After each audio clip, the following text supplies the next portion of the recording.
Hace varios años estábamos haciendo un documental sobre mujeres migrantes en Honduras, República Dominicana y Panamá, y estábamos registrando estos rostros anónimos de estas mujeres migrantes. Una pregunta que hacíamos para empezar las entrevistas tanto a las mujeres migrantes como a otras mujeres que trabajaban con el tema de la migración femenina, yo les pedía que por favor me describieran con sus palabras cómo eran estas mujeres migrantes. La hermana Beldete, que era en ese momento la directora del Centro de Atención al Migrante en Honduras, el Centro de Atención al Migrante en realidad existe en todos los países, sobre todo los nuestros, ¿verdad?, en Centroamérica. Y son muchas veces un ala apartada de los aeropuertos donde no vemos, porque está precisamente oculta, en el que se recibe a las personas que han sido retornadas a su país y que muchas veces mal llamamos deportadas. Esta mujer, cuando yo le pregunté que me describiera quién era esta mujer migrante, me dijo algo que desde ese momento para mí significó un cambio de percepción tanto de mi madre, de mí misma y de la relación que yo tengo con ella.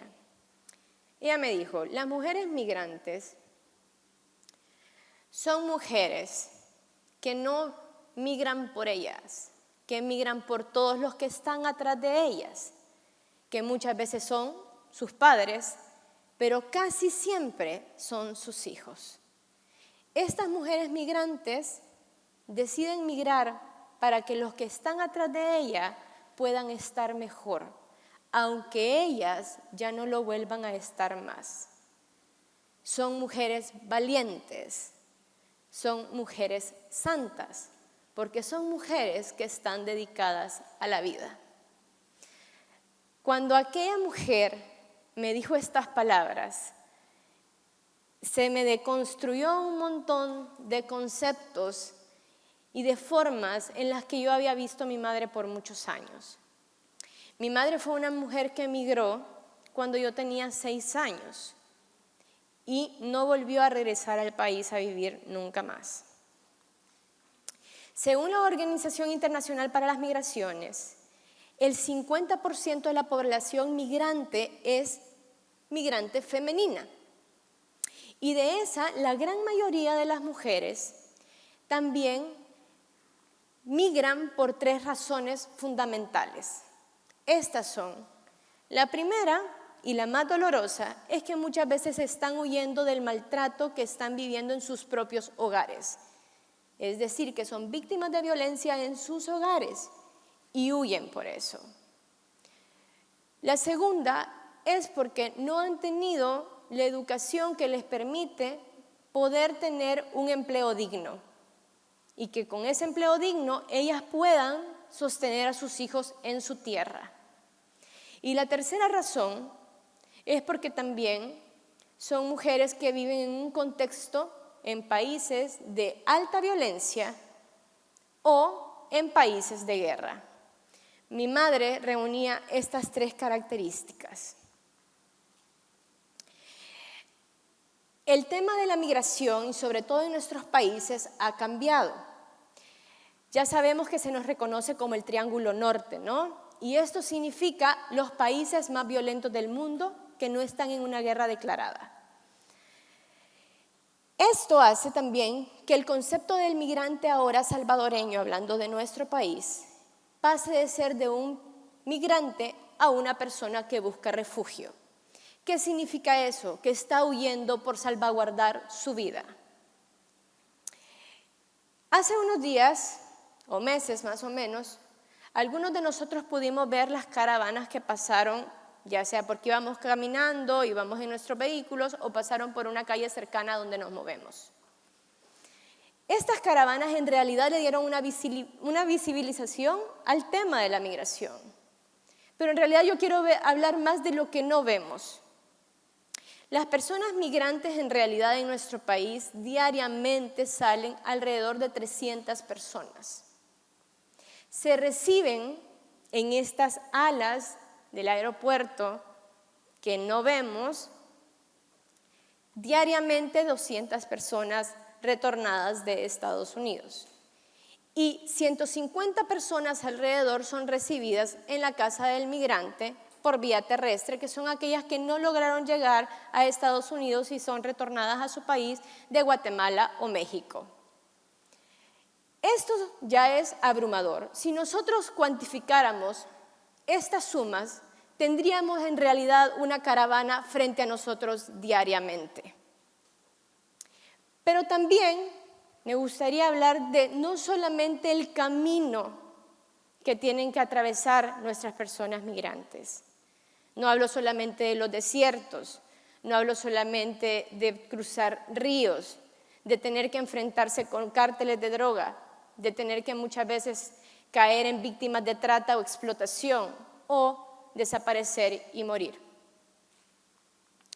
Quiero hablar de unas heridas que son mucho más difíciles de cuantificar, porque las estadísticas muchas veces no pueden cuantificar el dolor.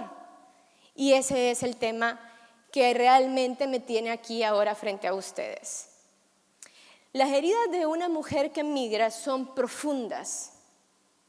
Una mujer migrante usualmente piensa: tengo una necesidad grande, tengo un hijo o una hija, como fue el caso de mi madre, y yo me iré un par de años y luego voy a regresar. Estas mujeres se ven en la necesidad de romper esas promesas, porque en definitiva no es fácil la llegada. Cuando esas mujeres llegan a su destino, se dan cuenta que para sobrevivir ellas y para sobrevivir sus hijos acá, tienen que tener doble trabajo. Trabajan alrededor de 16 horas o más. No tienen a alguien y no les alcanza el dinero para que puedan además cuidar a sus hijos. Y así poco a poco estos ciclos se van volviendo más grandes.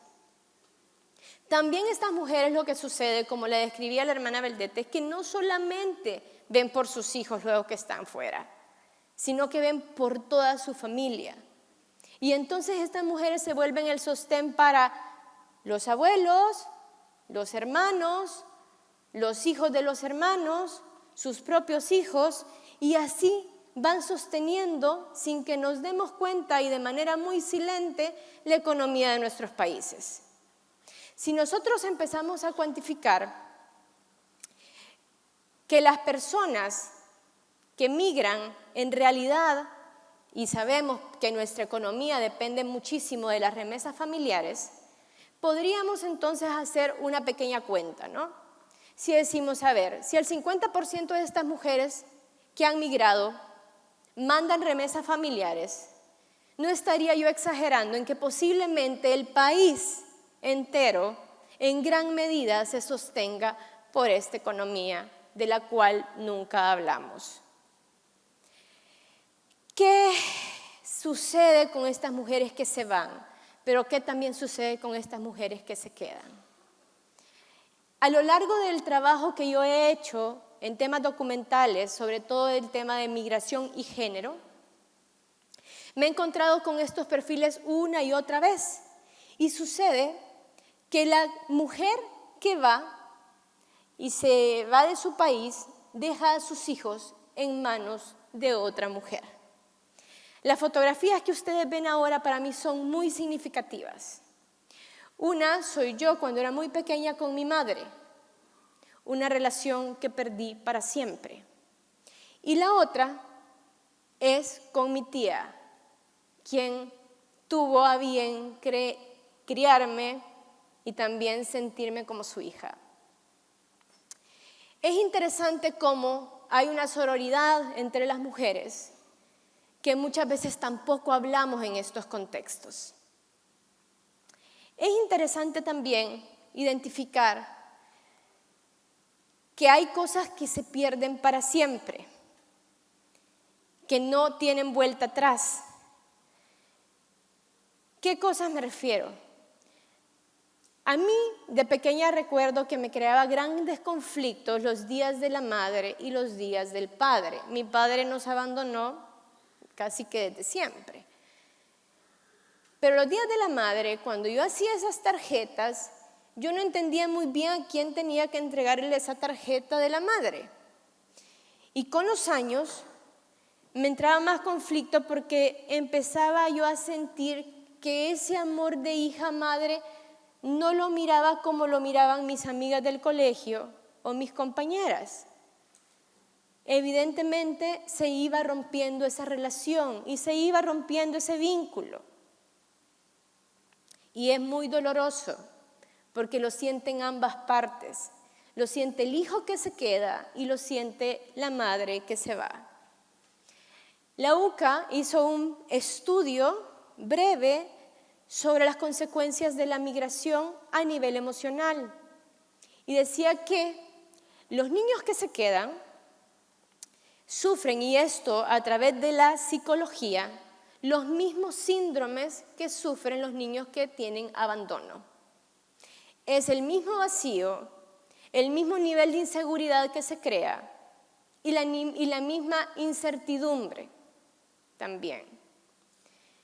Esto es muy interesante porque en realidad si nosotros pensamos en un niño de 4, 5, 6 años como los tenía yo y de un día para otro tu familia se desintegra y tu madre se va y por destinos estás entrando a la casa de otras personas, esa niña va a crear una inseguridad de lo que le va a venir en la vida para siempre.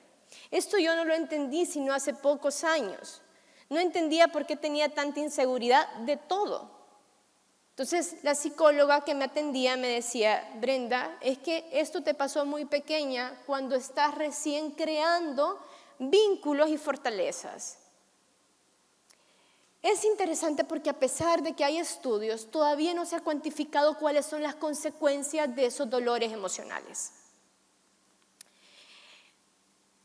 Yo estoy muy agradecida con la vida porque creo que he tenido mucha suerte, no solamente de la vida que me ha tocado vivir, porque la aprecio y es mi mayor inspiración, pero también de la carrera que elegí. Desde muy pequeña me di cuenta que mi manera de expresarme era la escritura y me aferré a ella desde muy pequeña. Luego también me di cuenta que me gustaba mucho la cinematografía. Me gustaba mucho escuchar a otros y que otros también pudieran contar sus historias. Haciendo otro documental, siempre de migración, pero ahora curiosamente desde la perspectiva de la infancia, entrevistamos a una niña de 6 años que se llama Tania. Yo a Tania le pregunté y le pedí que por favor me explicara cómo era para ella el viaje que había hecho su madre. Tania me contó un breve cuento. Ella me dijo lo siguiente. Bueno, me dijo, mi mamá tenía un esposo, pero ese esposo era malo con ella. Le pegaba y la dejó. Entonces vino mi madre y consiguió otro esposo. Y con este esposo se fueron a Estados Unidos en un coyote y fueron felices para siempre sin mí. Recuerdo que cuando esta niña me dijo esto, de alguna manera sentí que yo era también esa niña de 6 años. Y recuerdo entonces haberme puesto a hablar con ella y decirle, a ver, Tania, mira, tu madre es una mujer que te quiere mucho. Ella en realidad no se hubiera querido ir, le duele mucho haberse ido, pero sabe que si se quedaba no iba a poderte dar lo que puede darte ahora, que es que vayas al colegio, que tengas lo que necesitas y que seas lo que querrás ser. Pero tu madre no está contenta sin ti, no está feliz para siempre sin ti. Estas frases, al decírselas a Tania, también me las dije a mí misma. Y fue poco a poco que fui reconstruyendo de mejor manera esta relación que yo tengo con mi madre, cómo la percibo a ella, cómo la entiendo a ella y cómo me entiendo a mí misma. ¿Cómo nosotros podemos identificar a estas mujeres? ¿Qué podemos hacer por estas mujeres antes de que migren? ¿Qué programas podemos crear para generar una red de apoyo para que estas mujeres puedan permanecer con sus hijos? En realidad es muy difícil determinar a alguien que está en una situación de vulnerabilidad tal. Lo único que nos queda es tener la posibilidad de escucharnos más, de hablar más con el que tengo al lado, posiblemente una mujer migrante o una mujer que está en necesidad de migración, esté trabajando en nuestra casa, esté trabajando en nuestras fábricas, esté trabajando en nuestra tierra. Si nosotros no vamos a poder darle un sueldo digno, una vida digna, esta mujer también terminará yéndose en algún momento de su vida. Son alrededor de 200 millones de familias afectadas por la migración. Efectivamente no sabemos qué tan hondo han llegado estas heridas en sus consecuencias, pero no me extrañaría que muchos de nuestros problemas sociales sea por ese desarraigo y ese vínculo roto. Estas mujeres que están sosteniendo nuestra economía a costa de un gran dolor deben ser reconocidas. Debemos escucharlas, debemos aprender de ellas y debemos de dejarlas de estar en la oscuridad. A mí me duele muchísimo cuando, por ejemplo, un avión aterriza con personas migrantes y tengo que ver la fila, sobre todo estas mujeres que regresan a su país con la cabeza abajo. No es justo. No es justo después de que dedicaron muchos años de su vida a sostener esta economía y nuestras familias, que estas mujeres tengan que regresar con la cabeza agachada. Estas mujeres deben ser reconocidas como un pilar fundamental de nuestra economía y de nuestra sociedad, pero además deben ser reconocidas con la necesidad urgente de que menos de ellas tengan que salir de su país. Espero que así como yo he logrado tener la oportunidad en la vida de ir poco a poco entendiendo quién es mi madre, qué quería mi madre hacer por mí, quién soy yo y cuál es mi relación con ella, entenderla poco a poco. Y ojalá que estas mujeres no solamente vivan de las alegrías prestadas, que no solo vivan de las alegrías porque hacen que logren otras cosas por medio de lo que ellas hacen, que sean felices por lo que los otros logran superar por el trabajo que ellas hacen, sino que finalmente sean reconocidas como estos pilares que realmente nos sostienen a muchos de nosotros. También tengamos un poco más de conciencia del trabajo que implica ser migrante. Para mí es muy doloroso que estas mujeres que usualmente salen de las zonas rurales y que son efectivamente las que más, mucho más que los hombres, las que envían remesas familiares, sus familias luego se acomoden a recibir la remesa familiar y dejen de hacer sus actividades porque lo que le mandan allá afuera es mucho más de lo que ganan acá adentro. Estamos siendo muy injustos con ellas. Y estamos realmente defraudándoles sin que nos demos cuenta. Me gustaría pensar que estas mujeres no lo pierden todo. Me gustaría pensar que algo de bonito y de paz después de esa vida dedicada a otros les queda en el alma. Agradezco muchísimo que me hayan escuchado y agradezco mucho que podamos de ahora en adelante escucharnos más. Gracias.